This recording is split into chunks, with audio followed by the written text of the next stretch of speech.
is Reason Revolution. I'm your host, Justin Clark. Thank you so much for joining us this week. This week is a very, very special episode. I wanted to get this guy on the show to talk about what is arguably the most explosive book so far this year, Michael Wolff's investigative reporting on the Trump White House called Fire and Fury. And to unpack this book and sort of talk about it in depth, I'm joined by the host of the Trolling with Logic and Leap of Doubt podcasts, Nathan Dickey. Welcome to the show. How's it going? It's going well. Thank you for having me on. Well, thank you so much for coming on. I remember I did this. I basically put out on Facebook, I said, hey, I want to talk about this book on my show. Who wants to talk about this book on my show with me? And you were like, I will do it. I will do it. And I was like, yes, good. Because I've wanted to have you on the show, and I'd like to get you on the show again at another time just to sort of talk about your podcast more in depth. But for my listeners who don't know who you are, if you'd give them just a quick rundown of who you are and what you're doing in this podcast space. Well, like you said, my name is Nathan Dickey. I studied journalism at Southern Oregon University, my alma mater, and I don't work in journalism now, but I do kind of my own thing. I consider podcasting my own form of journalism, what I do to kind of apply the skills I've learned, especially interviewing. And so with my podcasts, Trolling with Logic is a podcast I've been with for almost 2 years now. I think it's running on a year and a half. And that show is very science-oriented, very topical. We kind of jump from subject to subject and cover a wide range. Like we've done episodes on GMOs and nuclear energy and just a wide range of topics that have to do with science mostly, but sometimes we'll delve into things that have some kind of social impact. We'll sometimes review really terrible pseudoscientific movies. And that one has a full panel. We kind of do rotating hosts thing. And I joined that show after it had already been up and running for 5 or 6 years. So it's one of the longer running shows, but it's also one of the shows that it's kind of lower on the tier of podcasts that people know about, even though it's been running for a while. And my brand new podcast is A Leap of Doubt, and that's brand new. Like I just released one episode so far. And that one is more just me as the main host interviewing people. It has a bigger focus on personal stories of people bringing their experiences to bear on whatever we're talking about. Well, that's really cool. I'm looking forward to checking out your new show because I've listened to some of the old show and I quite like it. And like you, I'm sort of new to this space. You know, I've been doing podcasting on and off now for almost 2 years, but this is the third show I've worked on, and it's, I think, finally the show that I want to continually and consistently do. So again, thank you so much for coming on, and I can't wait to unpack this book. Oh, me either. I love talking about this. I've been on one other podcast already as a guest talking about this same subject. So it's something I have quite a lot to say on it with my interest in journalism and skepticism. Fantastic. Well, I guess I'll give a short preamble and basically talk about we're now a year into the Trump presidency. There's so much to unpack within this sort of Trump phenomenon that has sort of engulfed our lives for the last 3 fucking years. I mean, I think the one thing that just drives me crazy is the amount of brain matter that I have to devote to this moron every day of my life. It's exhausting. Do you find constantly having to worry about Trump exhausting? I do. There's a meme that's been going around for quite a while, and it's always relevant every single day, even though the typical rule on the internet is that memes become old and die after about 3 days or so. But the meme that has Captain Picard standing on the bridge and saying damage report, and above it says what it's like to wake up every day in 2017. And that's exactly what it's like. And it gets to the point where you almost become jaded with every piece of news that comes out and each new revelation of what's going on. And so it's always shocking when you look at it in isolation, but when you look at it in terms of the whole, it's not surprising at all. So you just feel jaded and like, yep, this is what's going on. This is real life now. Mm-hmm. Now, I will tell you that Fire and Fury by Michael Wolff is the second book that I've read on Donald Trump. The first book I read was one that came out shortly before the election last year by the investigative journalist David K. Johnston. He wrote a book called The Making of Donald Trump, which is both one of the most compelling reads, but a book that was absolutely terrifying. I've read two books in my life of nonfiction that have genuinely just scared the shit out of me. One of them was this book, and the other book, The Making of Donald Trump, the other book is Going Clear, which is Lawrence Wright's book on Scientology. Those two books absolutely made my skin crawl. So in Johnston's book, he talks about how Donald Trump has made an entire career basically being a corrupt and nepotistic scumbag. The fact that he's never made an honest dollar in his life. The fact that when people call him a racist a lot, and you'll hear often criticism of, oh, well, you're just saying that. You're just saying that. No, the man is genuinely a racist. When he and his father were taking advantage of new federal housing authority loans to build low-income housing for people, they actively discriminated against Black and Hispanic people, even though the federal government had given them loans to explicitly build housing for low-income people, predicated on the idea that you wouldn't discriminate against people. And it's just ridiculous to me that was not something that everybody talked about. I think the problem last year was there was this, or back in 2016, because we're now 2 years out of this now almost. I think they were predicated on the presumption that Hillary was going to win. And because Hillary was going to win, they basically ran her through the fucking ringer because they knew she was going to be the president. And I feel like they gave Trump a free pass on a lot of shit.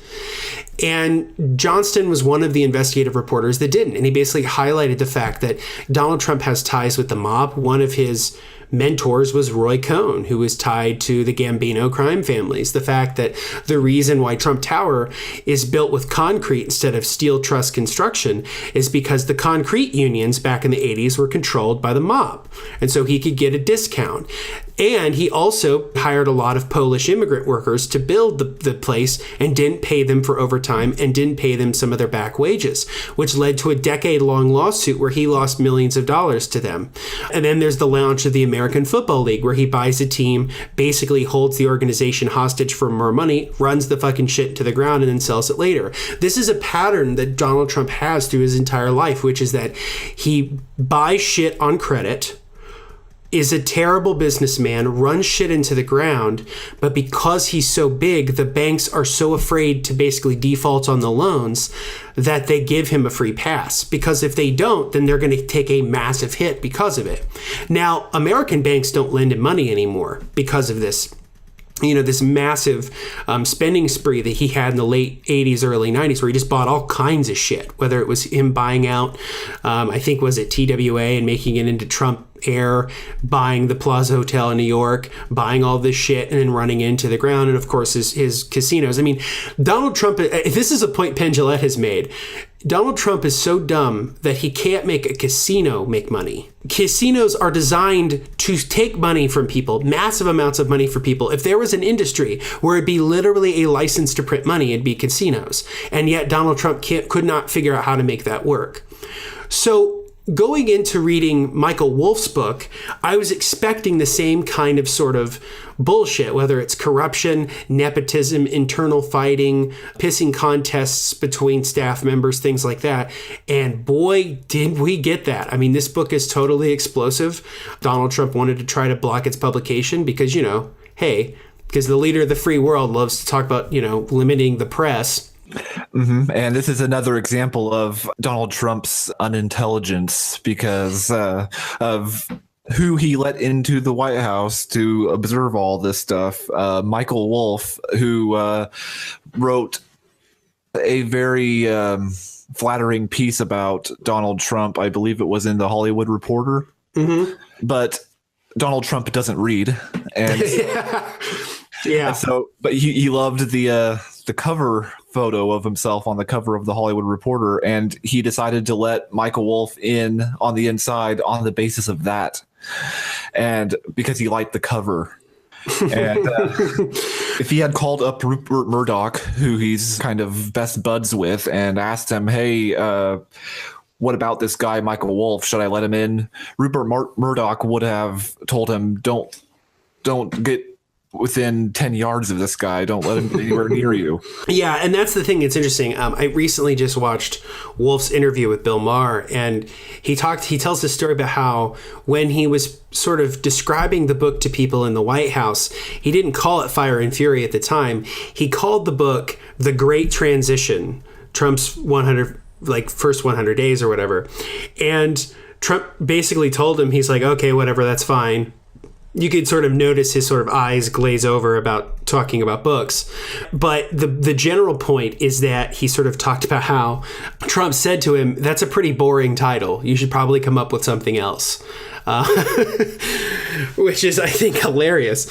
So, I mean, obviously, one of the things that, people have made a point of is the fact that, like, this book is, I think, it provides readers with an incredibly intimate view of what's going on in the White House. I mean, we basically, I think Wolff describes it as sort of, imagine being on the couch in the Oval Office listening to conversations. And it reads that way. I mean, this book is both compelling just as a reading standalone text, but also as an audiobook, because I bounce back and forth between the two. What are your initial impressions of the book?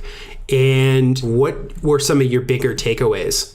Well, it reads very much like what my friend Michael Schaefer, who runs the podcast Reasonable Risks, which I was on, the way he described it kind of resonated with me. He said it reads like the novelization of the movie that's going to be made of it. That's good. And it's very narrative oriented and kind of just pulls you in and engrosses you in all the drama. And that's a point in its favor, but it's also a point of criticism because it's supposed to be a journalistic work. One thing it struck me as was back in the late 80s during Reagan's second term, going into second term up until about 1987, he had a chief of staff named Michael Deaver. And Deaver was sort of an internal guy who had many very public clashes with Nancy Reagan, the first lady. And basically she phased him out of the White House because if you don't know anything about the Reagan White House, Nancy Reagan was in many ways a sort of shadow chief of staff. She would sort of keep track of who was going to be here and where and who was going to have access to President Reagan and things like that. Well, when Deaver left the White House, he wrote a pretty damned explosive memoir of his time in the White House. And this is where you get the stories about her bringing in the astrologer and shit like that. So when I was reading Fire and Fury, that was kind of my first thing that came to mind was like, this reads like sort of a tell-all from somebody who may have been in the White House before, but it's not by an insider, it's by a journalist. And that was what I thought was very interesting, was that for a book that is, I guess in some senses, a piece of journalism, it doesn't have the certain level of like narrative detachment that, say, reading like a Bob Woodward book has, but rather has way more of a tone and a style of a memoir of somebody who was sort of more in it than, say, just a journalist. It's interesting that you bring up Bob Woodward because Michael Wolff actually mentions Woodward and talks about how Woodward is very skilled at painting all the presidents he writes about in very mythical brushes, where he presents them as larger than life folk heroes or anti-heroes, whatever the case may be, depending on the president he was writing about. So kind of creating a mythos about American leadership. This book, one of the things I liked about it was that it kind of departs from that whole approach, and it's more down to earth, it's more gritty, it's more raw, and the fact that he's writing about Donald Trump lends itself to that kind of style of writing where Donald Trump is just like your average Joe American who doesn't know much about stuff, who doesn't read books and has 3 televisions in his room and calls up his friends and bitches about how terrible his life is. Only in this case, this is Donald Trump talking on an unsecured line with all of his billionaire friends. So it paints a picture of somebody who's dysfunctional, unintelligent, just completely absorbed in himself and unconcerned with anything else that goes on that doesn't directly relate to him. Yeah, that's true. You were talking earlier about how, Donald Trump sort of represents this sort of Joe Everyman hero, but yet at the same time is this like supposed billionaire who's surrounded by gold and shit. It's this very weird dichotomy, but there's a quote from the book that I think highlights some of that contradiction I really liked, where it's him talking about he's on a plane with a billionaire friend and they bring along a foreign model. And he said, I'm quoting from the book now, it says, he would provide a tour of his casino. His friend assured the model that there's nothing to recommend Atlantic City. It was a place overrun by white trash. And she says, what is this white trash? Asked the model. They're people just like me, said Trump, only they're poor. And I thought that was so interesting to me because it shows a certain level of self-awareness that I didn't think Trump had. I mean, I honestly didn't. So it's an interesting thing where it's interesting where he chooses to not be self-aware and other times when he does. And that leads to this thing of, just how tuned into his own life is he? Because there are times where it seems like he's very detached from the level of insanity or narcissism that comes out of him. But then there are times where it seems like he's very self-aware, and that's when he lashes out at people. Yeah, the whole theme in the book about Trump's relationship with the media is an example. He lived in fear of the media, and yet he craved media attention.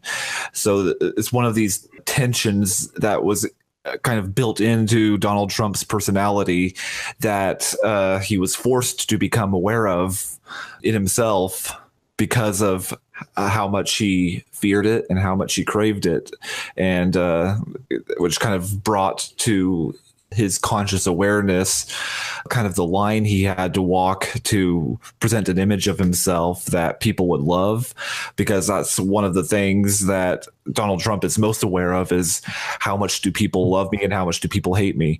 That's kind of his number one concern in life. True. And conversely, I would say that sort of weird back and forth within his relationship with the media is also the inverse, in the sense that they both despise him and yet feed off of him too. So it's this very weird, unholy, symbiotic relationship between Trump and the press.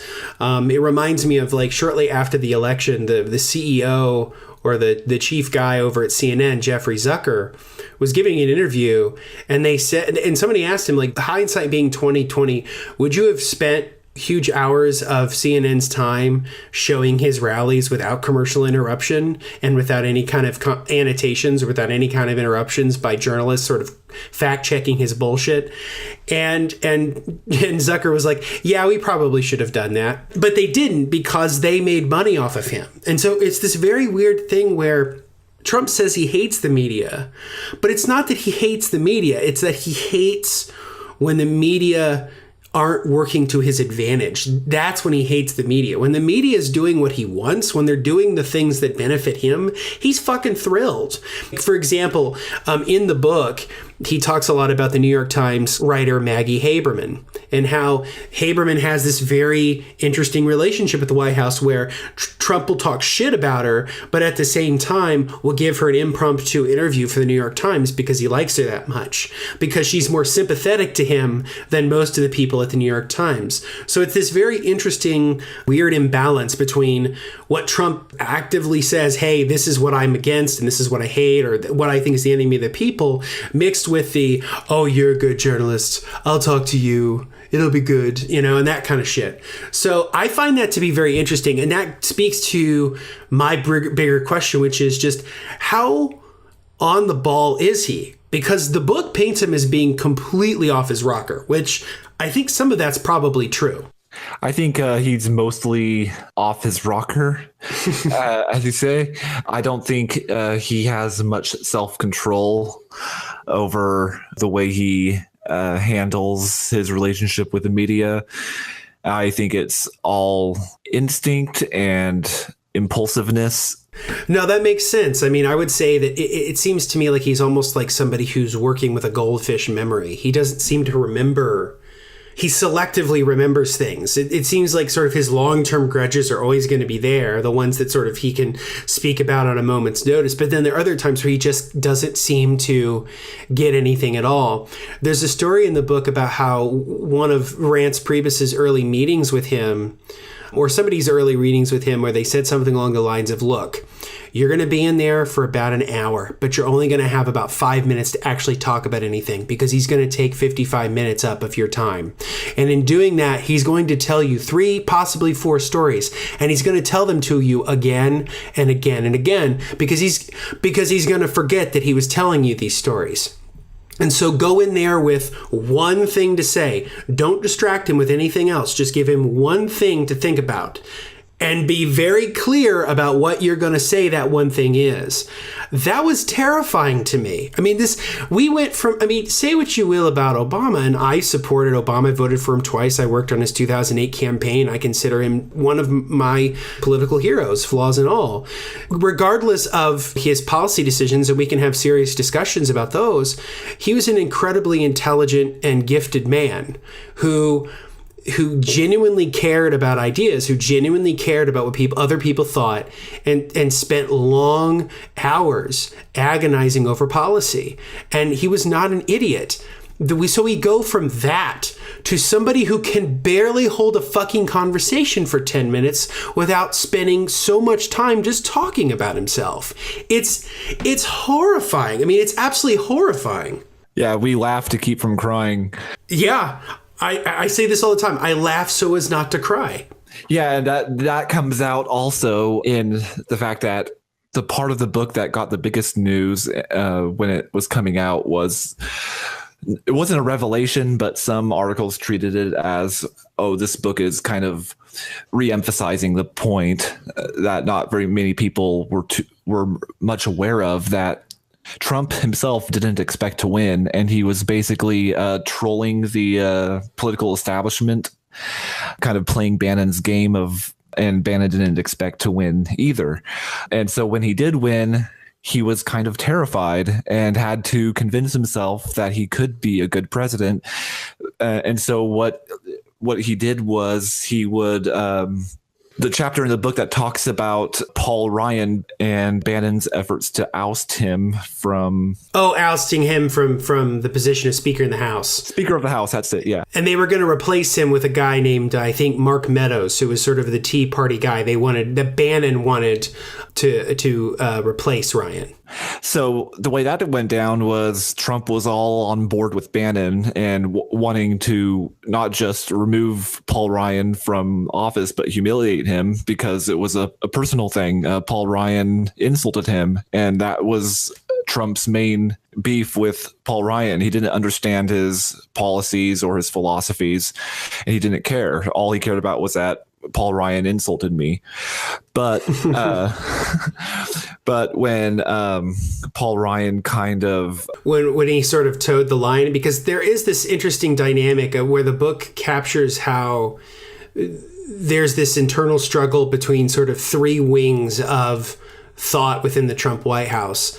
And there's described this way. There's sort of there's the Bannon faction, the Kushner faction, and the Priebus faction. And there's this quote from the book where it says, Steve Bannon is running the Steve Bannon White House. Jared Kushner is running the Michael Bloomberg White House, and Rance Priebus is running the Paul Ryan White House. And they're all disagreeing with one another, and that leads to conflicts. Yeah. And so when Paul Ryan kind of, he knew he was defeated, and so he kind of went back on his principles and said, oh, okay, I'll work for Trump, I guess.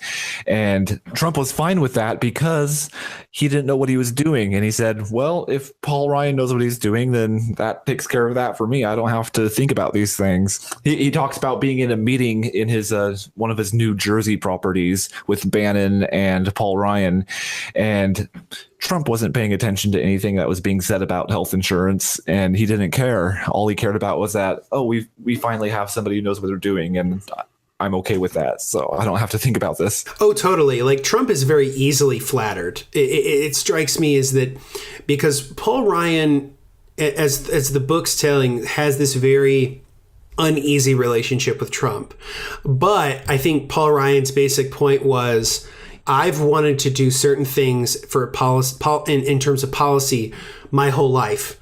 As a conservative political operative, I've wanted to have, I've wanted to get tax reform done. I've wanted to do entitlement reform. Yes, this guy's a complete moron, but he's a useful moron.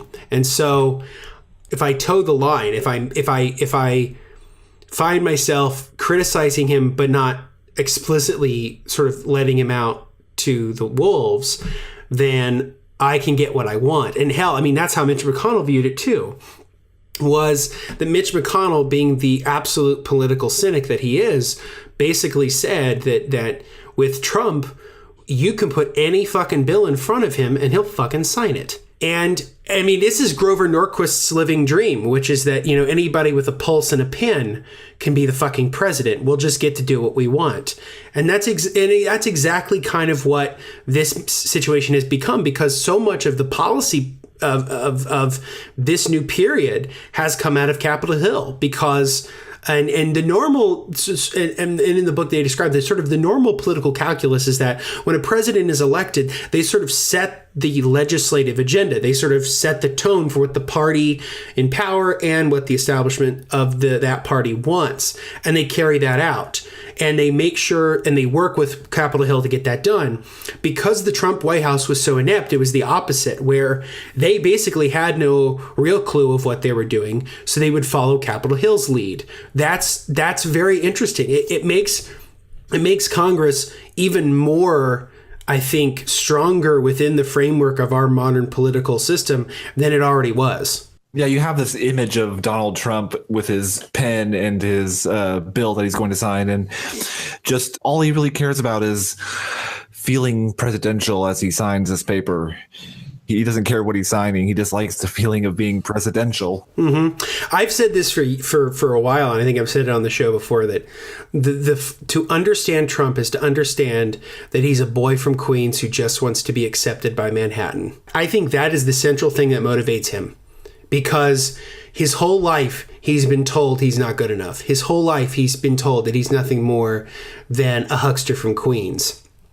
And there's another scene in the book that Wolfe describes about how, as many have described, that the 2011 Correspondents' Dinner where Barack Obama made fun of him.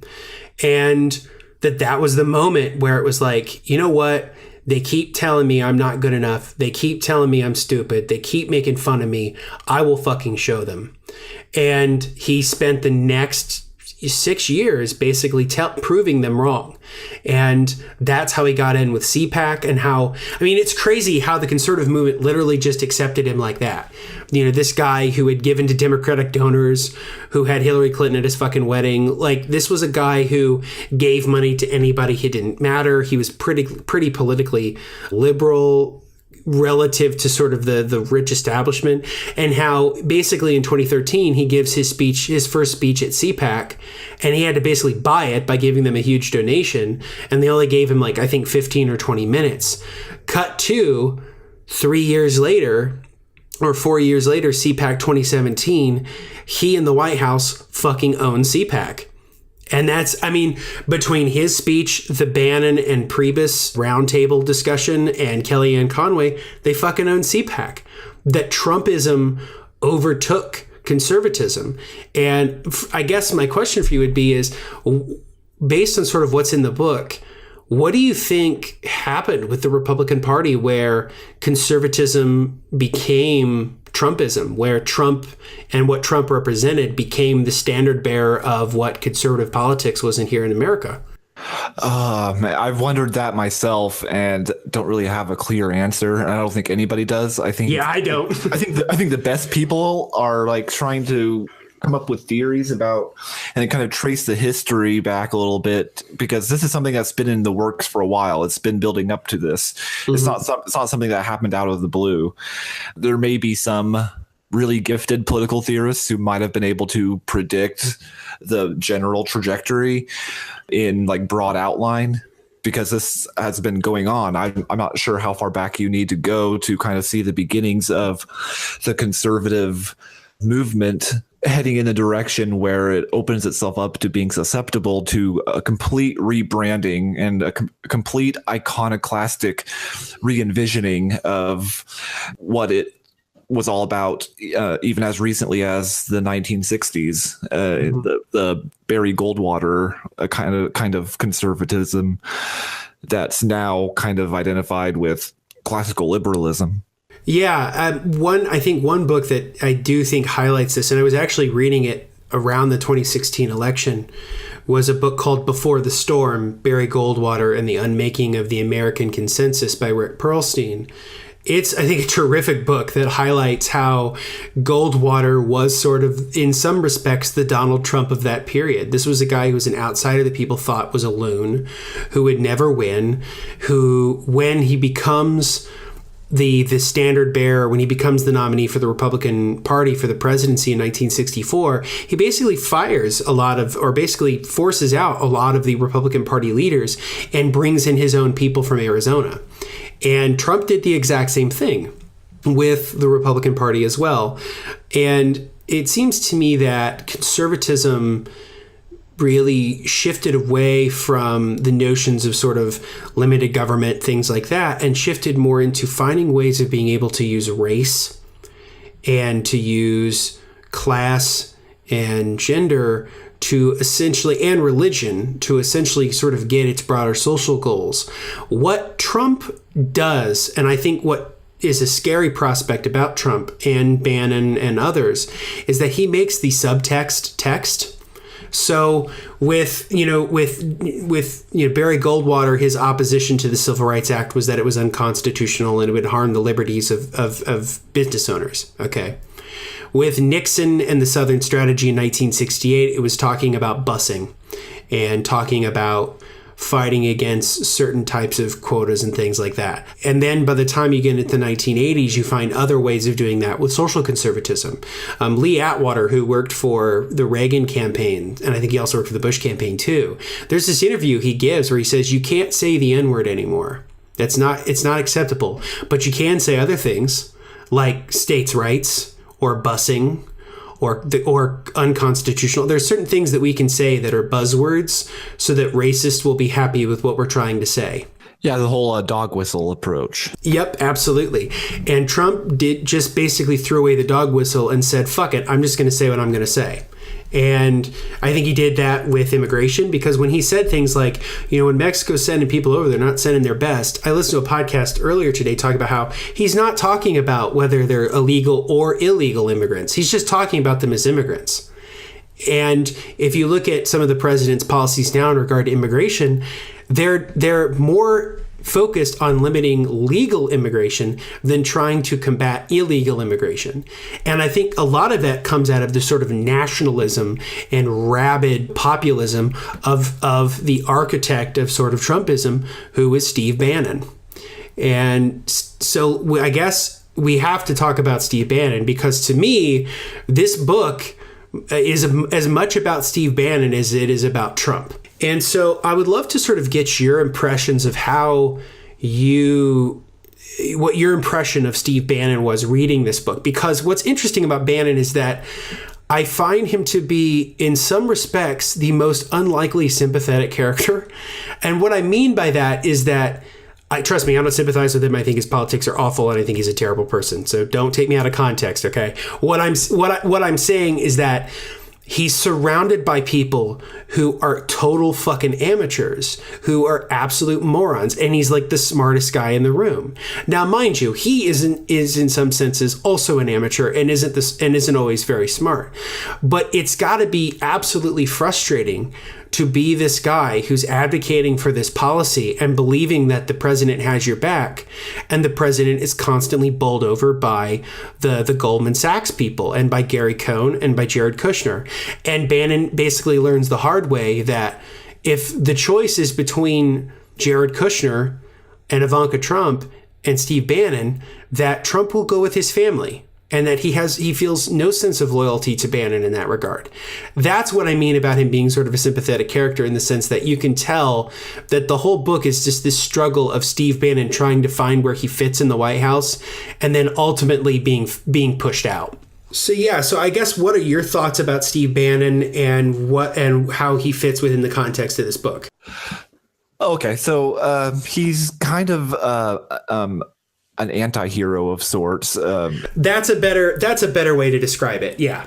That's where you kind of get the whole dynamic of the sympathetic side of him, the very darkly sympathetic side of him that makes you kind of feel uncomfortable about being sympathetic with him. There's a portion in the book that talks about Bannon kind of conceiving of himself as like the 1950s popular image of the struggling man who is all American and coming up through the ranks of social hierarchy from the very bottom and working his way to the top tiers of industry through sheer hard work and will, and kind of the whole cowboy mythos.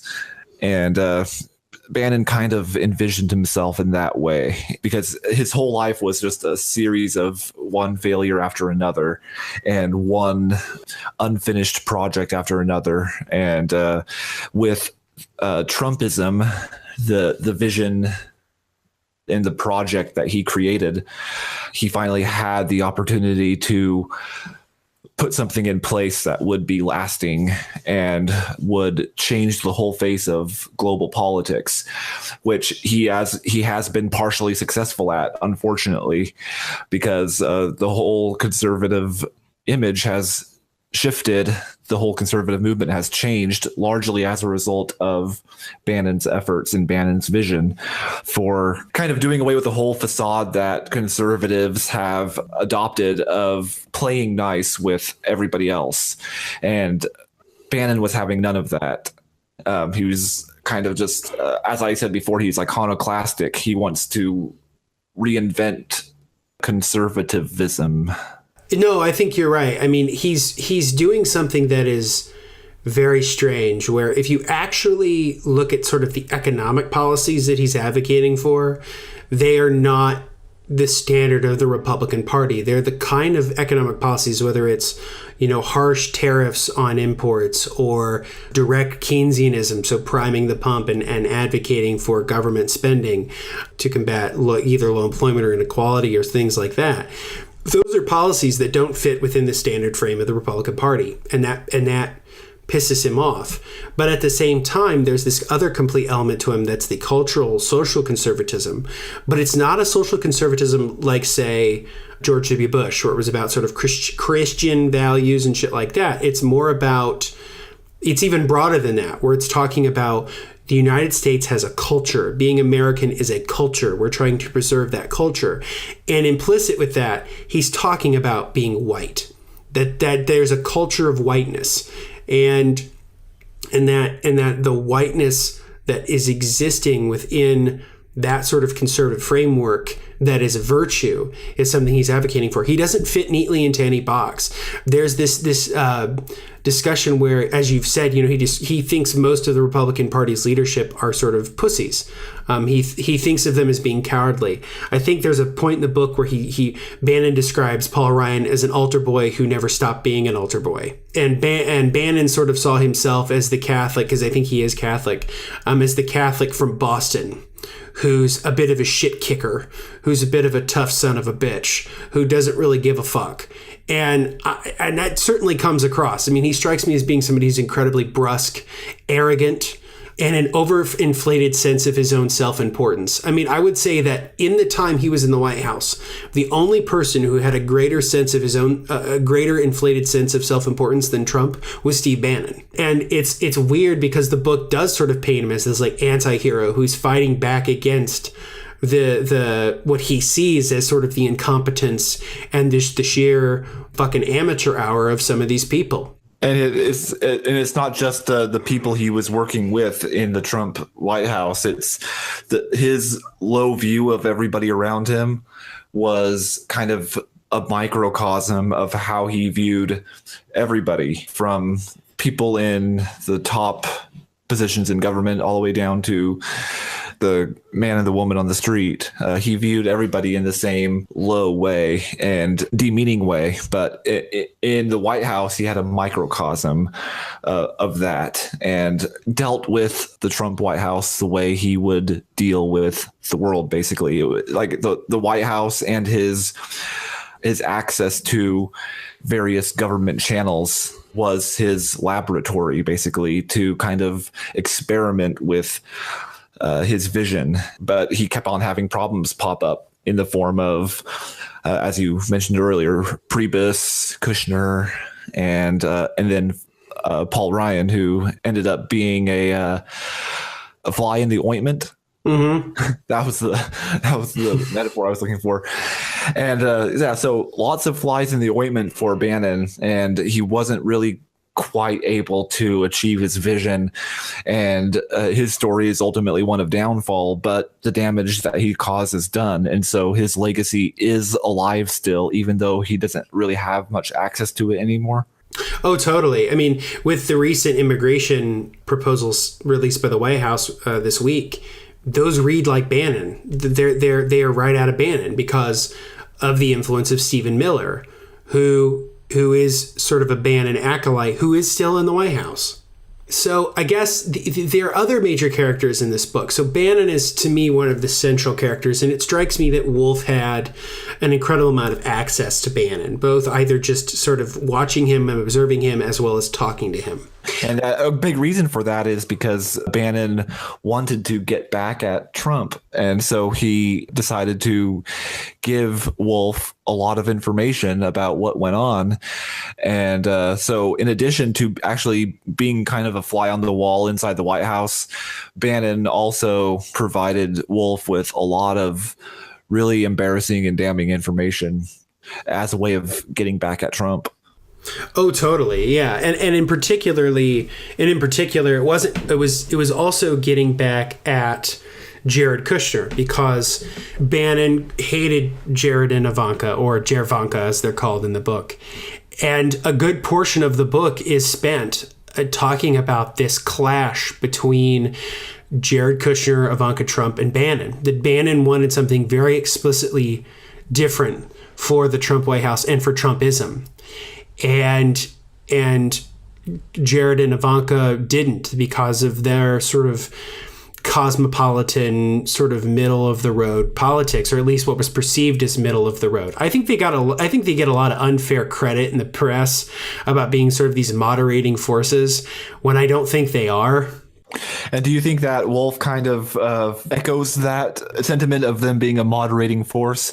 I do. I know that comes out very strongly in the chapter that talks about Jared and Ivanka kind of grooming Trump for his first appearance in Congress, or his first speech to Congress, mm-hmm. and how they kind of orchestrated everything to the point where they were able to essentially mold his behavior, and the media was kind of taken aback and surprised and almost felt bad. Like, did we misjudge Trump? He almost sounded presidential in that address, and Wolfe, and I think a lot of the media along with him, kind of credit Ivanka and Jared as the forces behind that impression that was created.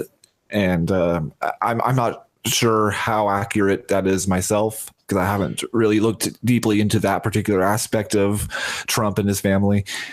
It strikes me that the moderating forces that Jared and Ivanka bring to the White House are not policy. It's in presentation.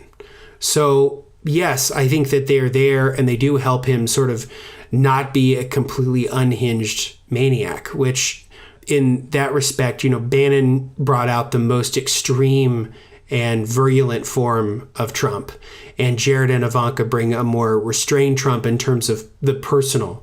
Having said that, if you look at the policy, if you actually look at what they're advocating for, particularly Ivanka's sort of like paid family leave plan, which is ridiculous. I mean, it doesn't help regular people at all. It helps, upper middle class people who, live in the fucking exurbs. It doesn't help actual real people.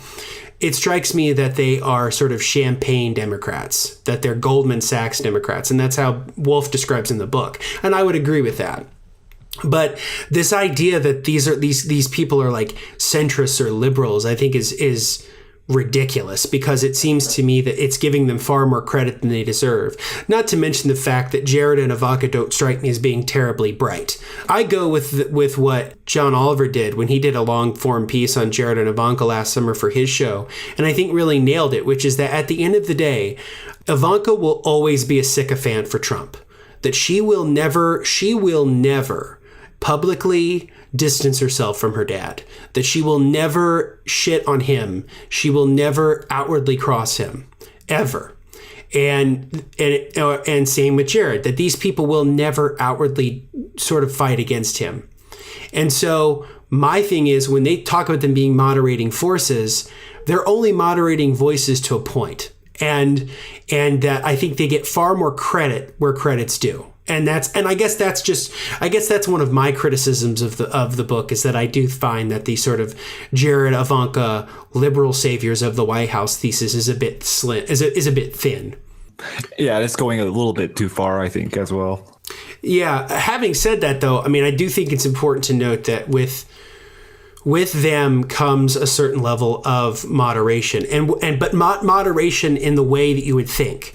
So the media often frames it as being moderation for the policies that would be sort of more to the Democratic side. No, it actually is a moderation that makes Trump more standard bearer conservative. It kind of preserves the status quo, keeps it like barely alive under the surface. The status quo that, of course, Bannon wanted to exterminate completely. Exactly. The thing about the Trump White House is that it gets nationalist and populist almost to the point where it pisses off the Chamber of Commerce and it pisses off the donors. So in terms of donors, the people who had an incredible influence on the White House are the Mercers. So Bob and Rebecca Mercer, who basically helped Steve Bannon finance Breitbart. And then, of course, you have Sheldon Adelson, who had an incredible influence on Trump in terms of Middle East policy. I would say the one piece of the book that I found very fascinating was Donald Trump's relationship with the new Prince of Saudi Arabia, or the Sultan of Saudi Arabia, or whatever. I found that to be very interesting because here are two men separated by like 50 years or something, but they're both very self-obsessed. They both see themselves as being sort of larger-than-life figures.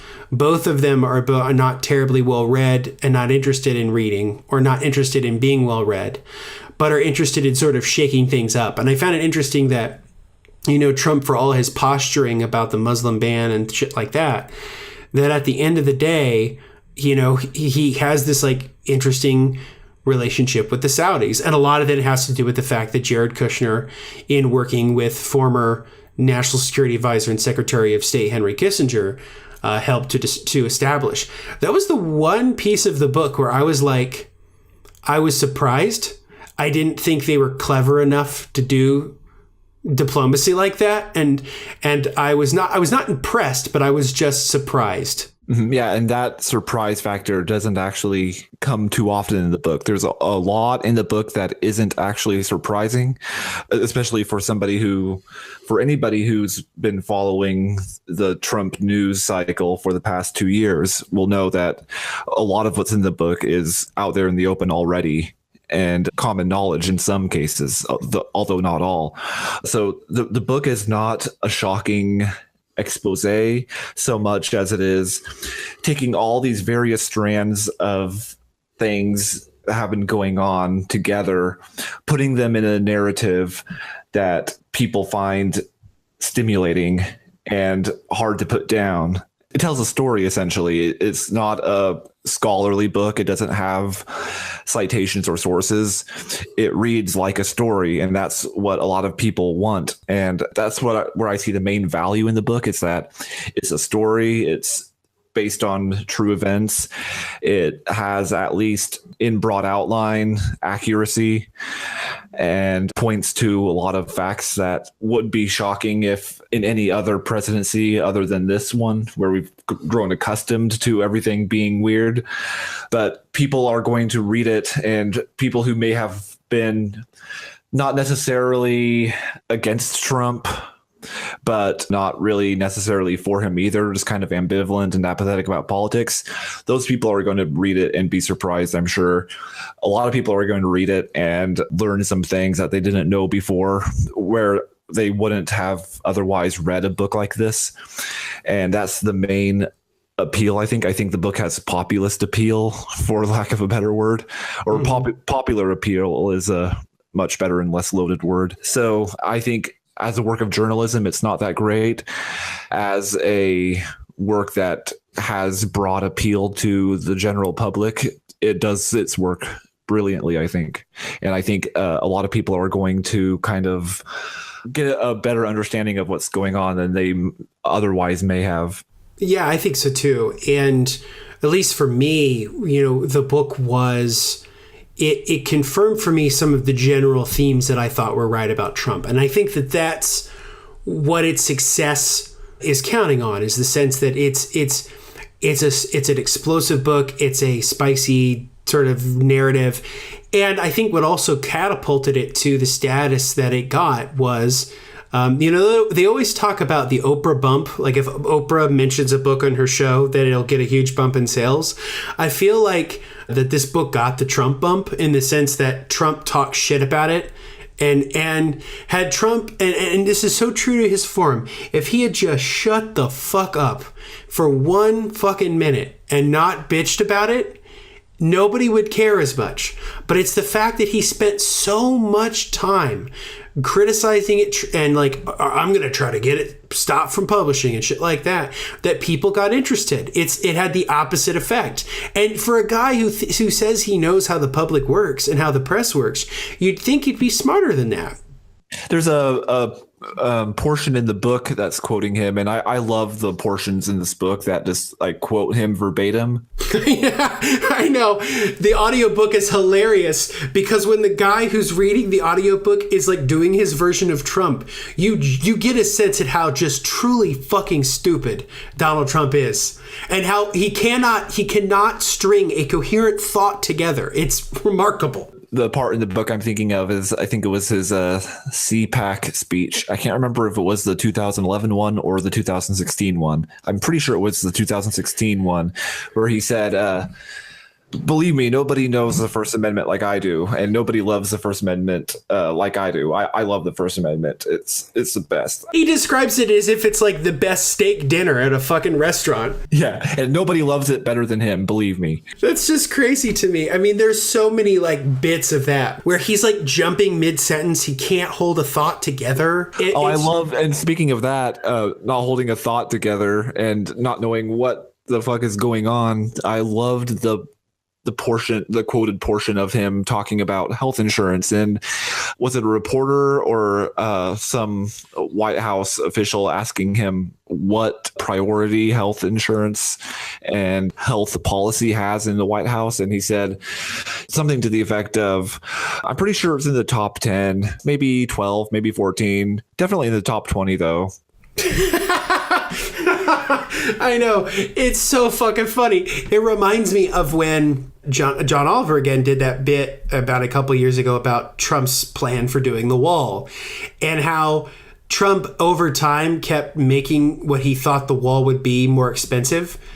So he's like, oh yeah, it'll probably cost us about like $4 million.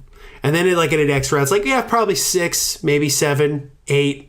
Maybe 9. And then finally it gets to the point where he's like maybe 20, 25. And he like just keeps just broadening it out. Trump shoots off bullshit.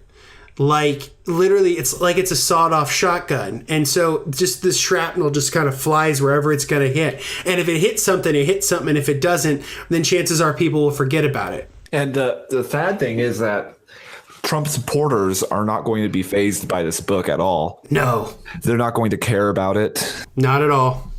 And most of them aren't going to read it. No, because most of them don't read. So, I mean, most of them don't read. The ones who do read aren't going to care. No, they're going to be reading Corey Lewandowski and David Bossi's book on Trump. Oh, I have not heard of this. Yeah, so Corey Lewandowski, who was the campaign manager, who is talked about in the Michael Wolff book, and then David Bossi, who worked on the campaign too. They have a book called Let Trump Be Trump. Yeah, that's a good idea. Yeah, exactly. We've been doing that. We'll see how we're... Just give him a chance. Exactly. But yeah, there may be a few Trump people who will read this and be kind of like, what have I been supporting? But for the most part, it's not going to phase or trouble the hardcore Trump supporters. And the reason for that is obvious, but there's also recently in the news, and I'm trying to think of it right now, there was a reporter who went into a restaurant and asked a bunch of Trump supporters what was their opinion of what the president said about these other shithole countries, Haiti in particular. And most of them didn't know he even said that. They hadn't heard the news. Oh, I'm not surprised by that, because, and so this has been sort of a trending sort of thing that people have done on Twitter. It's almost a meme where they'll say MSNBC and they're covering like a real thing from like a real problem bombshell reporting of the Trump administration. CNN, bombshell reporting of the Trump administration. Fox News, let's talk about Obama's connections to Louis Farrakhan. Or let's talk about the Uranium One deal again. Or like they actively go out of their way to not talk about how fucked up Trump is. And it's so fascinating to me. Or, even Sean Hannity, who, is the ultimate Trump sycophant. I didn't think you could find somebody who was more of a suck up to Donald Trump than somebody, say, like Mike Pence. But we found it, and it's Sean Hannity. Sean Hannity has become, in some respects, Trump's propagandist du jour on Fox News. It's interesting that you bring up Mike Pence. Like, where is he in all of this? There's hardly any mention of him in the book. Almost like he's kind of going under the radar and staying undercover. So I'm not surprised by that one bit. So I'll give you a little insight about that. What I think about it anyway. So I live in Indiana, and I've lived in Indiana my whole life, and Mike Pence was my governor before he went to the White House.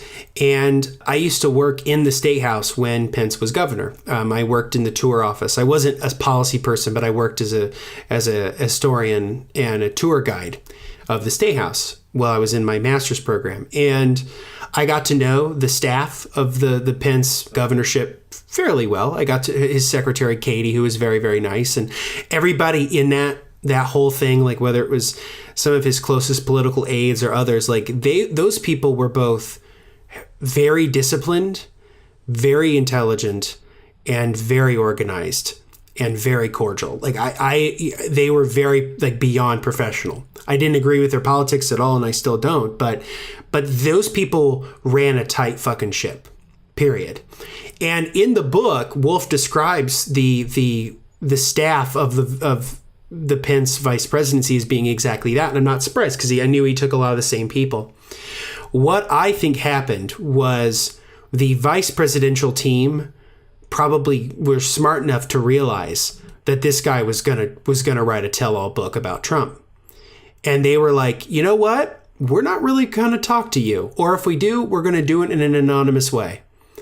And so that's kind of the thing. Pence is banking on being the calm in the storm. And here's why. Because Pence, and I said this almost 2 years ago on my podcast, I said the most shrewd and intelligent political calculation of 2016 was Mike Pence becoming Donald Trump's VP. And the reason I said that was because Mike Pence's popularity in my home state was tanking. He had a very uphill climb to winning the governorship again. And because he had worked on that religious freedom bill here in Indiana, and that was very controversial, and it really pissed off the business community. A lot of business donors kind of were eyeing somebody else for the governorship. So Pence knew sort of that his time was up in some respects. He also knew that he wanted to be president, or more importantly, his wife wanted him to be president, because Karen Pence is, I think she's like the shadow master. I really do. I've met her, and she just strikes me as being the woman behind the man who like really, really moves the ship in some respects. That's not to say I think that Pence is an idiot. I'm just saying that I think that she has a very outward influence on him. And I think I've seen a lot of kind of media parodies to that effect, or I think that the press and the media are also kind of aware of that as well. Yeah. And so Pence is like I said, he's banking on being the calm in the storm.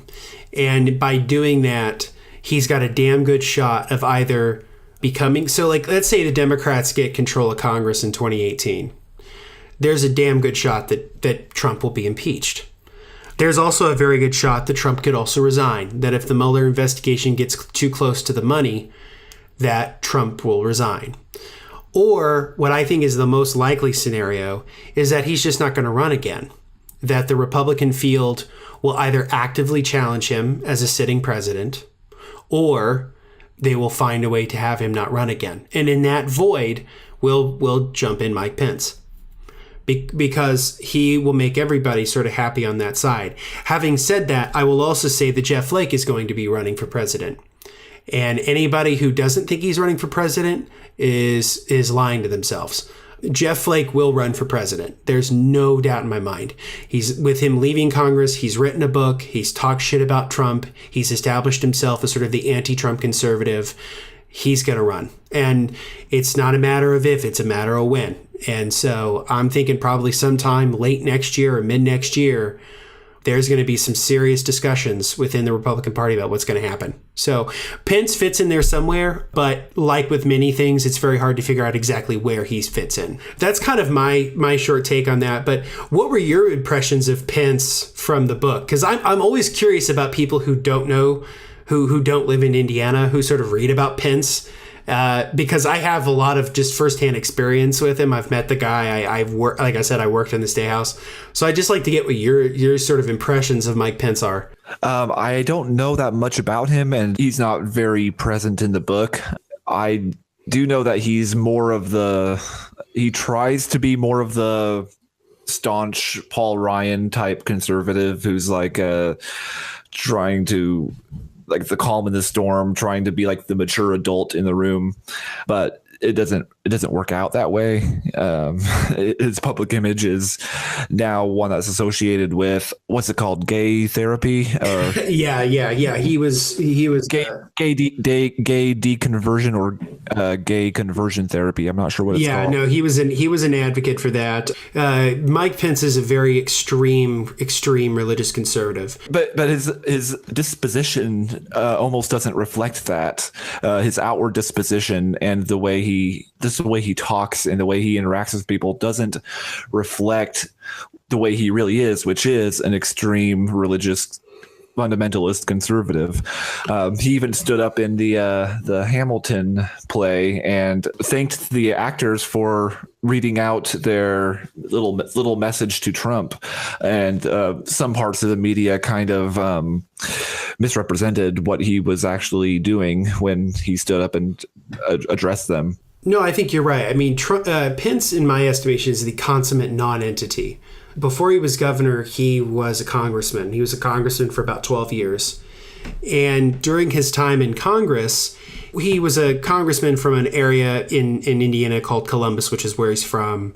He was basically a backbencher. He didn't really do all that much. There wasn't too much sponsor to him. He lived in a very safe, conservative, sort of suburban district, never really had to do much of anything, and could sort of be nuts. He gave a speech on the floor of Congress decrying evolution and sort of trying to defend intelligent design. He wrote an op-ed talking about how criticizing the Disney film Mulan and basically saying it's feminist and saying it's feminist propaganda. He's nuts. And the thing about him is that it's the disposition. People are always impressed by the disposition of him. I take it, it's exactly the same thing with Jared and Ivanka. It's the same thing where you have to look beyond the disposition and look at what these people are actually doing and what they actually think, and you get a more accurate picture. Because the problem is, because Donald Trump is so objectively nuts, that he makes everybody look good. He makes everybody look better. That's a really good point. I mean, he's so absolute batshit that he literally elevates everyone. Even people who don't deserve to be elevated. He made Ted Cruz look better, which is insane to me. I mean, absolutely insane, because Ted Cruz was horrifying. Like the idea of Ted Cruz running for president was awful to me. Yep, same. I have fond memories of being concerned about Ted Cruz. Because the difference, and I say this about him, it's the same thing I'll say about Pence. The scary thing about those guys is they actually believe it. They are true believers. They will do, and they will do what they say. They're not like Trump, where he'll sort of say something and then waffle and maybe say something else, and then maybe have a 10-minute conversation with Gary Cohn and change his fucking mind. Like that's the thing, is like Trump has no real internal principles other than this notion of a zero-sum game of politics, which is an extension of his zero-sum game with life. That's kind of interesting to me, and I completely agree. And something I haven't really thought of it in terms of that too deeply before. But when people say there's literally no one worse than Trump to be president, would you say that's actually accurate? No, I don't. And the reason I say that is because let's have a thought experiment, shall we? If Hillary Clinton couldn't defeat Donald Trump, she couldn't have defeated any of them. Let's say John Kasich won, and I don't think John Kasich's worse than Trump, but let's say John Kasich won the nomination. He would have roundly beat Hillary Clinton. There's no doubt in my mind. I'm even convinced that Ted Cruz might have beat her. I think John Kasich could have easily beat her. I think Marco Rubio could have easily beat her. And in some weird possible fluke, I think Jeb Bush could have beaten her. But I will say this. When it comes to theocracy, which, for us in this atheist space, we haven't spent much this episode talking about atheism or separation of church and state or religion, that for those of us who care about, women's reproductive health and science and accurate science in classrooms and public classrooms and just accurate science-based public policy, somebody like Mike Pence being president is absolutely detrimental to all of that. There was an article written by Jeremy Scahill a couple of years ago, or a year ago now, about Mike Pence. It was a profile of Mike Pence, and it basically said, Mike Pence is the most powerful theocrat in American history. There's never been anybody more theocratic, that close to the pinnacle of power than him. And I think that's true. I mean, Mike Pence is a Christian dominionist, and so is Ted Cruz. So when people say that there's somebody, I mean, what makes Trump awful is not so much him, right? What makes Trump awful is what Trump represents and what his administration does, which is this complete and utter dismantling of democratic norms. That's where Donald Trump is very, very harmful. Where somebody like Mike Pence or Ted Cruz would be harmful is that they wouldn't do any of that. They would do awful, horrible policy that would harm women, that would harm the poor, that would harm minorities, that would harm the science community, that would harm the LGBTQ community, but they would all do it within the standard framework of democratic norms, and the press wouldn't be nearly as pissed off about it. Yeah, that's true. And that's where I think that's where it's truly scary, because if you look at how our media these days are sort of re-spinning the George W. Bush administration. Look how sort of there is now a majority of Democrats, according to one poll I recently saw. There's a majority of Democrats who view George W. Bush favorably. That's wrong, because here's the thing, right? Here's the thing.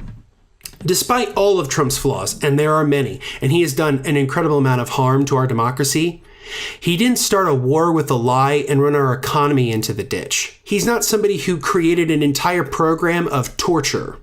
He's not somebody who instigated a war on terror that led to the deaths of thousands of people and the price tag of trillions of dollars that we're still mired in now. And to start a complete and total war that is now over a decade old based on this bullshit of weapons of mass destruction. And now that we have to live the consequences of a vacuous state in Iraq with ISIS. So this idea that Trump is worse, in some respects, yes, he is, because he's attacking the very idea of democracy itself. But it's not without precedent. Right. And I think George W. Bush was kind of Trump-like in his own way, because he didn't know what he was doing. The W. Bush White House was the Cheney White House in the same way that the Trump White House is Bannon. Bannon is the brain behind it. Cheney was the brain behind Bush. And so I see similarities between W. Bush and Trump in that respect. I totally agree with you. I have said consistently that you do not get to a Donald Trump presidency without a George W. Bush one, period. Bush's presidency paved the way for the peak of anti-intellectualism to come to the White House. And in my lifetime, I never thought that I would see a president more incompetent than George W. Bush. But I have been surprised. But that's the thing I'm really bothered by in our culture right now, is the spinning of George W. Bush in a better way. No, by some conventional standards, the man's a fucking war criminal. And so is Cheney, and so is Rumsfeld, and so is Wolfowitz, and so is all of those. So are all of those people. And if you want to look at the harming of our democracy over time, whether it's the constant war, the constant amount of spreading our foreign policy way too thin, when we need to strategically think about other things, particularly when it comes to Asia, particularly when it comes to our problems now with Russia. We're spread too thin, and we've been mired in the Middle East for decades now, and we can't seem to get out.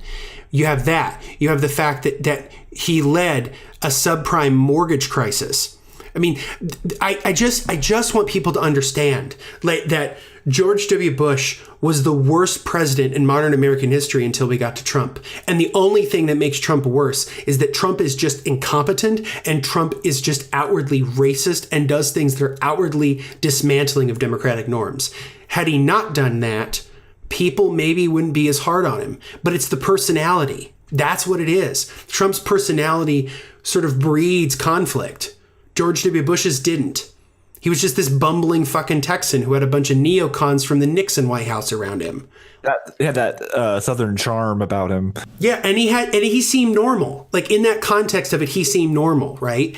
And compared to somebody like Al Gore, who seemed like this sort of pretentious, overweening, elitist liberal that people didn't like, even though the guy was from Tennessee. And so that's really the problem.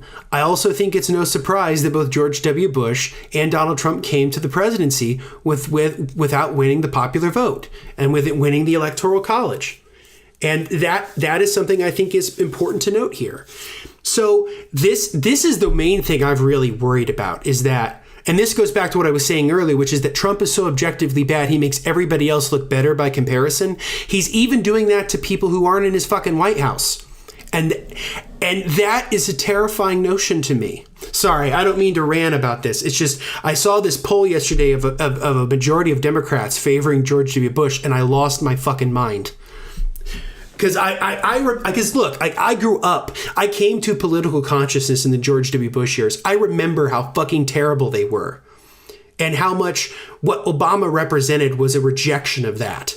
And in a lot of ways he was, in a lot of ways he wasn't. You know, there's a lot of stuff about our foreign policy that became standard procedure under Obama that was very controversial under Bush. And that, I think, is worth having a discussion about. But having said that, George W. Bush was one of the worst presidents in American history, and the worst in my lifetime until now. And if Trump leaves the White House in a couple years with all of the awfulness that he has truly done, which, don't get me wrong, I think there's a genuine conversation about who is actually worse, him or George W. Bush. And there are certain arguments that you can make to say that George W. Bush was worse. So angry reacts only to that meme that I've seen with George W. Bush waving and it says, "Miss me yet?" Absolutely fucking not. You only look better by comparison. It's like saying Limp Bizkit is better because I can't stand Nickelback. I mean, that's literally what it is. Or it's like saying a turd which has been polished by gold is objectively better than just a turd. They're both turds. One just looks a little nicer to the eye. This is the problem here. That's, I listened to Sam Harris's recent podcast with David Frum and Andrew Sullivan. And Sullivan and Frum got into a bit of a heated argument about George W. Bush. And I agree with Sullivan. I think that George W. Bush was horribly detrimental to our democracy. But Frum worked in the George W. Bush White House. So I find it so interesting that Frum, who is a neoconservative who worked for George W. Bush, can sort of outwardly talk about how awful Donald Trump is without really sort of examining his own house. And that troubles me, because I do think we need to have conservative allies in fighting Trump, but they need to be a bit more self-critical when it comes to their own relationship with people, say, like George W. Bush or Henry Kissinger. Mm-hmm, I agree. So anyway, I know we veered off topic a little bit, but that I think is relevant to the book, which is that people have a very short memory. People have a very short political memory. And that's actually reflected in the fact that already people aren't really talking about the book anymore. That's true. And the reason I think I really wanted to talk about it was the fact that one of my favorite books on presidential history is a book called The Promise. And it's by Jonathan Alter, who I think has written for Newsweek and whatever. But it's a book about, it's called President Obama Year One, but it's essentially the first 16 months of his presidency. It's essentially, it starts with his election and goes to the passage of the Affordable Care Act. And it's a terrific sort of insider take about the White House, how the White House was operating, the players involved, their personalities, things like that. It's very similar to Fire and Fury in that regard, although I do think it's more well-researched. But the contrast between the two, that Barack Obama comes to the presidency facing a multitude of crises, whether it's the crises in Iraq and Afghanistan, the crises of the economy in a complete free fall, and watching him and his team try to figure out how they're going to do that, all at the same time passing the biggest piece of socially progressive legislation since the Great Society, which is the Affordable Care Act. It's pretty amazing to see what the Obama presidency did in its first sort of year and few months, and the amount of achievements and what they did to, in my opinion, strengthen our democracy. And contrast that with this book, which is just a shit show of bumbling morons who have to constantly put out fires that they make. What does it say about our culture when we have a president who is this demonstrably incapable of serving and the people around him aren't that much better? That's another tough question. I mean, so many great thinkers have said so many eloquent things in response to that kind of question about Trump and what it says about human nature, that we kind of ended up, through whatever chain of events occurred, catapulting him into that position. And it's a global trend. We saw it with Brexit at the same time as Trump. And I'm not sure what it says about human nature or what it says about us as people, other than one thing we might say is that people get bored and complacent about the state of affairs they find themselves in, and they say they don't like change. I mean, I guess what I was going to say was that, to get piggyback off your idea of change, is that there's this constant thing in our culture about, well, we need an outsider. We need an outsider to come in and change Washington. We need somebody to shake it up, and make it better. The problem is we've been doing that for a long, long time. And one of my previous podcasts, I was talking to a YouTuber about politics, and I talked about the last president that we've had who was an insider, somebody who was like a standard guy who had been in government forever, who was incredibly prepared to be president, and who was capable of serving as president and wasn't sort of that outsider status, was George H.W. Bush. He was the last one. Clinton was a political outsider. George W. Bush was a political outsider. Barack Obama was a political outsider. They all have been. And they all have their own varying degrees of success and failure. And in that podcast, I talked about how what I would really like for 2020? Somebody predictable and boring. That would be terrific. I don't know if we can ever get back to that, but predictable and boring would be wonderful. When people say, oh yeah, I love Elizabeth Warren as president, honestly, I don't. Because I think that while I think Elizabeth Warren's great, she exemplifies that sort of firebrand, loud, angry politics that I think we should kind of get away from in some respects, at least for the presidency. Hopefully we've learned our lesson about that style of leadership and what exactly. it leads.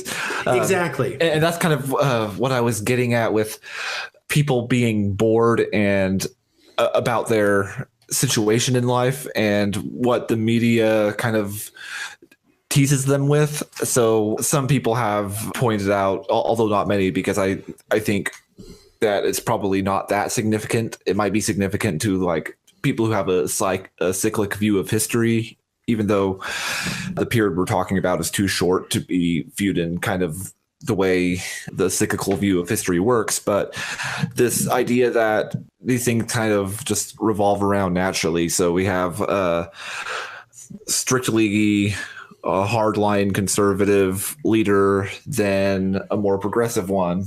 And then after the progressive one, who kind of is the opposite of the last one, then we have another conservative leader who maybe wants to shake things up even more. And then in response to that, we get an even more progressive leader after that. And so like these things like are one step forward, two step back, and little by little, we learn more and more about what kind of society we want to live in. And I think I kind of like that picture because our nation is really still in its infancy in relation to the rest of the world. And we still don't have everything figured out, even though people want to feel like they have it figured out and they want a president to convince them that we have it figured out. And so that's why we kind of go through these changes. We're bored. We want something different. We want change. We don't like the change when it happens. So we go back to the old ways, but the old ways before weren't good enough. So we want something new that props up the old ways of thinking, which is what the situation we're in now. So I think that kind of understanding of the way history and society works together might be a possible explanation for how we got to where we are. I think that's true. In many ways, you echoed the thesis of the historian Arthur Schlesinger Jr., who wrote a book called The Cycles of American History, where he sort of talks about this phenomenon. And I agree with you. To me, our democracy has always worked best when we've had essentially a two-party system. And I know that there are a lot of people who argue we should have more parties, but at the end of the day, if you really study American history, we've really only had two parties in this country: the Federalists and the Anti-Federalists. The Federalists are those who argue for a stronger central government that has more of a force in our political lives. The Anti-Federalists are not people who advocate for a stronger central government to be a major force in our lives. The parties always change names, and they change ideologies. But that's the basic breakdown, is that we've always had a central divide between those who would wish for more national power and those that don't. And the cycling of American history has always been about that push and pull of how much do we extend to the national government and how much do we extend to the states, or do we extend to localities, or at the end of the day, we extend to individual people. And there's always been that notion that, okay, we've tried something for so long, let's try something new. So with the going from the progressive era in the early 20th century, you go into the 1920s and sort of what they call an era of complacency, which is more of a period of what was called the return to normalcy, which is how Warren Harding ran for president in 1920 after World War I. And you have the 1920s into the early 30s, you have the Great Depression, and the sort of politics of normalcy weren't working. And so the public elected, Franklin Delano Roosevelt, and he instituted a radical transformation of the power and the scope of the federal government. And that was the standard procedure for 40 years between Franklin Roosevelt and essentially Richard Nixon. That was how our government worked. And then you had the Reagan Revolution and the rise of a new American conservatism, which we're now still living in. And to me, Trump strikes me, and I thought Obama was a guy who was going to sort of permanently transform where we fit with our politics and reshape it so we would never sort of go back to Reagan conservatism again, that we would go, there would be a version of that somewhere, but that it would never truly go back to that Obama represented a clear break with the past. And in some respects, I do believe that. But with Trump strikes me as being in many ways one of the last gasps of this type of politics. And I think the goal as citizens, and for those of us who are sort of broadly in what they call the resistance, which I proudly say I am, it's part of why I do my show, is that we want a return to normalcy. We want a new return to normalcy. I would like to see a president come in and basically re-strengthen democratic norms, both here at home and abroad, and strengthen our alliances with our partners and allies across the globe, really get a handle on what's going on with our foreign policy, really reconfigure it. Because I'm not an isolationist. I'm not against the United States having a role around the world. I'm not against that at all. I was just against the war in Iraq and thought it was a bad decision. It's all part of this wrong idea that America has to be the great white savior to everybody all the time. No, and I don't think it does. But what I do think the United States has a role to do, that we do have a responsibility as a global power. Yep, I agree. And that's both with our military as well as with foreign policy and diplomacy and nation and alliances with nations and things like that. But I guess my overall point was that, Trump does represent a sort of negative cycle in our politics. But I do genuinely believe that if our citizenry is genuinely clamors for it, that 2020 will be different, or at a very minimum, if we have to live with 8 years of this shit, which honestly, I don't know if we can, we'll probably all be dead by that point from nuclear war, and we'll be living in a radioactive hell, but we will survive this. And I do genuinely believe that. If you see the fights against Trump in the courts, if you see the Women's March, the March for Science, if you see the rise of a new generation of Democratic leaders who are really trying to change things in the Democratic Party for the better, if you see what happened in Alabama, if you see what happened in Virginia and New Jersey recently with these elections, and with the 2018 midterms, that there is a genuine sense that one of the best things to come out of the Donald Trump period is that it sort of cleared out what I have said for a long time is the decades-long rot within the Democratic Party. And it gave the Democratic Party a real kick in the ass that it needed, because it got very complacent.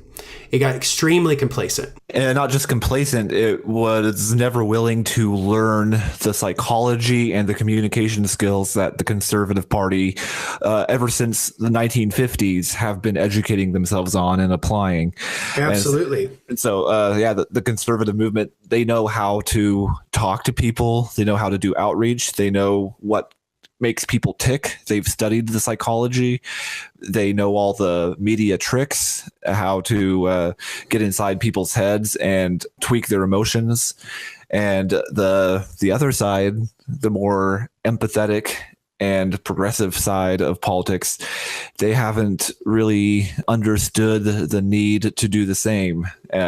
Part of it may be this feeling that we don't want to stoop to their level. We don't want to do propaganda, but it's not propaganda. It's just the way human brains work and our responses to stimuli. And I'm a reductionist, so it all comes, I think it all comes down to that and builds up from there to the macro world. I totally agree. I completely agree, which is why I think Obama was such a successful politician, was because he beautifully blended what I think is the sort of the pathos and the logos.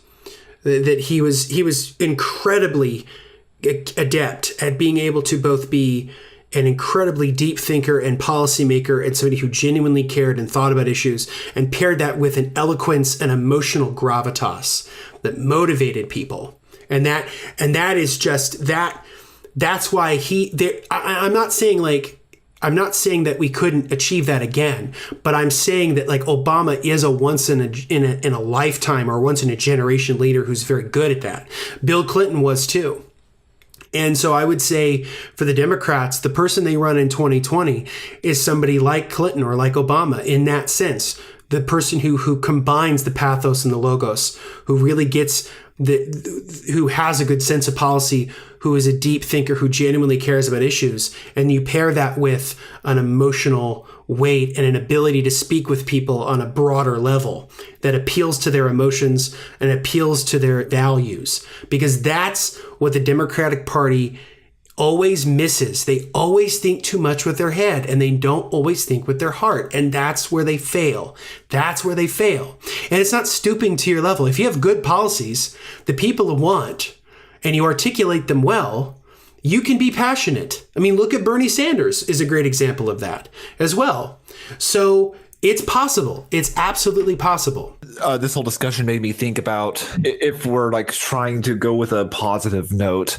One point of positivity that I'm seeing is that the majority of people in this country, like hearing you just talk a couple minutes ago about all these things that are happening, the women's marches and all of that, all the things that are happening in opposition to Trump, is really bringing to light the fact that the majority of people in this country are not Trump supporters. I don't think, and they never were. They never were. They never were. But today, a year later, I think it's even less. I think the number of people who did support Trump initially no longer do.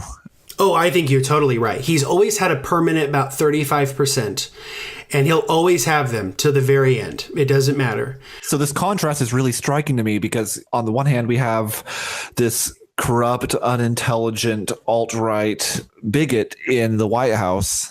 The contrast is at the popular level, all of us down here, the bottom level of society who actually gets things done in terms of running and maintaining infrastructure, getting food on people's table, the scientists, the businessmen, the general laborers, everybody. There is a very vocal movement against Trump, and it's picking up steam and people are listening. And I think the numbers of Trump supporters are dwindling, and I think they're not embarrassed, but it's almost getting to the point where they're embarrassed to say, yes, I'm a Trump supporter. Yeah, no, I think that's true. And the one thing I would say is this. If the economy was bad, he'd have been out already. I mean, I have no doubt in my mind. The only reason that he even had a smattering of a chance is because the economy is so good. Had the country's economy been really in rough shape, let's say Trump was running in 2008, there's no way he could have run. The reason he was able to succeed was because of how, on some level, how well the country was kind of running. And how things were actually kind of okay. They were not perfect. We had a tremendous amount of problems, as we always do. But we were objectively in a better place than we were in 2009, 2010. And he was able to benefit from that. And so if the economy dips, if the economy goes south, if something happens that regard, he's done. I just think that the business community, once they say no, Once the corporate leaders of the country say no, he's done. That's really it. And sadly, I know it's kind of shitty the way that works in our society, where all of us don't really mean all that much in relation to the corporate, interests. But once the corporate people say, yeah, we can't with this guy anymore, he'll be done. Yeah, I think you're probably right. Before we finish up this chat, was there anything specifically from the book that you wanted to bring up that we haven't talked about yet? There's a lot in the book that I found really interesting. I don't know if the little tidbits that I found interesting would like fit in at the end after all this grand high concept stuff we've been talking about, or if it fit into some more of the earlier stuff in this episode or not. It's bringing it full circle, my brother. Okay. I really was struck by it might seem weird that this is the part of the book that kind of stuck with me. The profile of Katie Walsh, Trump's deputy. She was the deputy chief of staff. Deputy chief of staff. For some reason, I'm having trouble with titles today. That's all right. The contrast between Katie Walsh and Trump's officials and administration. Katie Walsh is of course, very conservative, very by the book, make the trains run kind of woman. And she had to leave. She couldn't do it. She resigned her position because of what she saw going on. She couldn't make the trains run because there were no trains. She didn't know what the trains were. Everybody around her was completely incompetent, and she couldn't get a straight answer when she asked Kushner, like, can you name one thing that this administration wants to get done? Like, does this administration have one priority at least? Like, what are we about? And she ended up leaving in frustration because of how competent she was at doing the kind of work that she was used to doing. She couldn't apply those skills in the Trump White House. And I think that chapter kind of provided a nice way of highlighting the dysfunctionality and the incompetence more than a lot of the other chapters did. Oh, I totally agree. And I really liked that chapter because I thought it highlighted something that is important here, which is that with Katie Walsh's ouster, it was sort of a precursor to Reince Priebus eventually leaving as well. And the Priebus tried his best to sort of figure out where he sat in the Trump administration, and it didn't work. And I think it's very telling that there were, standard bearer conservative leaders, people who were your average run-of-the-mill conservative Republicans who just could not make working in the Trump White House work for them. She is the living embodiment of your standard political operative. You could disagree with her politics, but she was somebody who was a consummate professional. She was somebody who, rose through the ranks. She had worked for Reince Priebus as his chief of staff. She worked as a chief financial person for the RNC. She had been on previous congressional campaigns, incredibly polished professional, and made everything work. And you contrast that with another young woman from the White House who's still there, who is the current communications director, Hope Hicks. Hope Hicks, yep. And if you contrast it with Hope Hicks, because Hope Hicks is also very, very polished and professional, but she is your consummate Trump sycophant. She basically curates his media diet. She curates what he sees and doesn't see. And she tries to spin everything and make him feel better. Because one of the things I found about the book that I found interesting, and it goes back to what I said earlier about how everything that Donald Trump is motivated by being, a shit rat from Queens, being loved by those in Manhattan, that Trump just wants to be loved and doesn't really give a shit how he's loved, but just wants to be loved. And Hope Hicks tries to constantly spin it, or at least in the book, she was always constantly trying to spin bad news and bad problems within the White House in a way that would make him feel better. And so I find it so interesting because there's such a huge difference between her and Katie Walsh. Katie Walsh was somebody who was like, I'm coming into a bad situation and I'm going to make the best of this. I'm going to turn lemons into lemonade. And Hope Hicks was like, fuck it. I'm not just going to make lemons into lemonade. I'm going to make lemons into magical pixie dust that'll make everybody happy. And it's just so devoid of reality. And I found that contrast between the two of them very interesting. I think the other thing I wanted to talk about briefly before we close up is talking about, in my opinion, the worst day of the Trump presidency, and in my opinion, one of the worst days of my life as an American, is his response to Charlottesville. And I think, to me, this was the moment where I completely lost it in terms of how I felt about him as a human being. I always disliked Trump, but to move me in my thinking from thinking he's a bad guy to a complete incompetent, immoral, and irredeemable piece of shit. And it was the response to the Charlottesville, and him talking about, what about the alt-left? They were charging.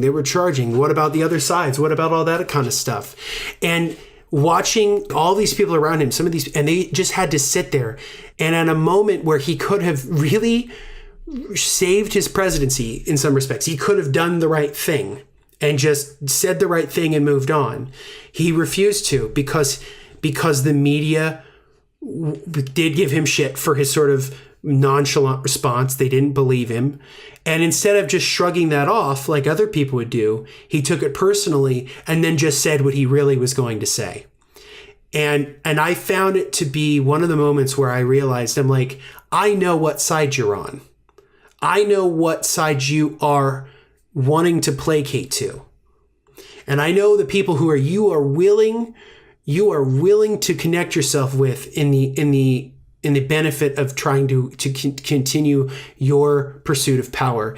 And for that, you are absolutely irredeemable as a human being. I know that sick feeling like in the pit of your stomach when he said the words, they're all very fine people. Yeah, that was the moment. It was one of those days where I was ashamed to be an American. I was genuinely ashamed. I completely felt the same way. And it just, that was absolutely that was the ultimate for me. I was like, you know what? Fuck you. You are just a fucking monster. And the faster you're out of the fucking White House, the better. You are a stain on this president, on the presidency. You are a stain on this country.